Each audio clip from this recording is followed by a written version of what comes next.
کون سی روٹی کون سے بندے کو دینی ہے، اس بات کا خیال رکھنا بہت ضروری ہے۔ یہ ایک عربک پروورب ہے، اس کے پیچھے جو سٹوری ہے نا وہ بہت انٹرسٹنگ ہے۔ یہ پرانے عربوں کی بات ہے، ان کے یہاں یہ ہوتا تھا کہ شادی کی تقریب میں ایک مخصوص ڈش کے طور پر روسٹڈ گوشت بنتا تھا۔ اس کے سرو کرنے کا انداز بڑا یونیک تھا کہ گوشت کے ٹکڑے کو روٹی میں ایسے لپیٹ کر دیا جاتا کہ گوشت نظر نہیں آتا تھا۔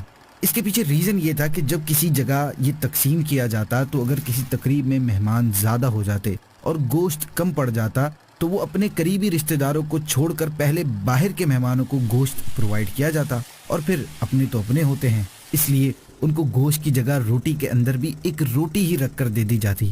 رشتہ دار سمجھ جاتا کہ گوشت کم پڑ گیا ہے اور وہ روٹی اسی طریقے سے کھاتا کہ دیکھنے والے کو گوشت ہی محسوس ہو اور عزت بچی رہے۔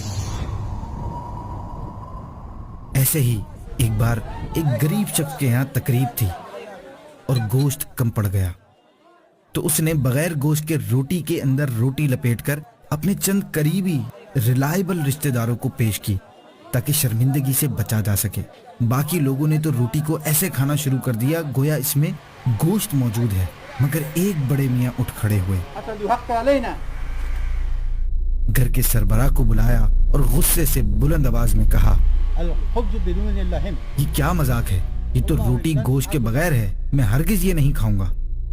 غریب شخص نے پیشنٹلی سنا اور مسکرا کر بڑا ہی خوبصورت جواب دیا کہ اسٹرینجرز کا مجھ پر حق ہے کہ میرے دسترخوان پر انہیں ہر حال میں گوشت پیش کیا جائے۔ یہ لیجئے گوشت کا ٹکڑا، اور معافی چاہتا ہوں، مجھ سے غلطی ہو گئی کہ میں نے آپ کو اپنا ریلائبل رشتہ دار شمار کیا تھا۔ ہم بہت سارے لوگوں پر بھروسہ کرتے ہیں، ان کو گھر کے فرد جیسا سمجھتے ہوئے یہ یقین رکھتے ہیں کہ یہ مشکل وقت میں ہمارے ساتھ کھڑے ہوں گے، لیکن عین ٹائم پر ضرورت کے وقت ہمارے اندازے غلط ثابت ہو جاتے ہیں۔ اس لیے آلویز میک شور کون سی روٹی کس بندے کو دینی ہے۔